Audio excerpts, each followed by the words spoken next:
আসসালামু আলাইকুম। আজকে আপনাদের সঙ্গে প্যানকেকের রেসিপি শেয়ার করব। এখানে আমি ডিম নিয়েছি 3টা, চিনি নিয়েছি 3-4 চামচ, যার যেমন পছন্দ। কেউ বেশি মিষ্টি খাইলে বেশি দিবেন, আমি একটু চিনির মিষ্টিটা কমিয়ে দিই। এটা আমার বাচ্চাদের খুব পছন্দের, আমার মনে হয় সব বাচ্চাদেরই এটা খুব পছন্দের।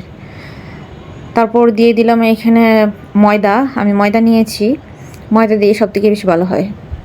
অল্প অল্প করে 2বার আমি ময়দাটা ভালোভাবে মিশিয়ে নেব। এরকম সুন্দর একটা ব্যাটার হয়ে যাবে। তারপর দিয়ে দিব, এখানে নিয়েছি বেকিং পাউডার, ভ্যানিলা এসেন্স আর অল্প একটু লবণ নিয়েছি। এটা খুব ভালোভাবে নাড়িয়ে নেব। যদি আপনাদের কাছে লিকুইড দুধ থাকে তাহলে দুধ দিবেন, না থাকলে অপশনাল।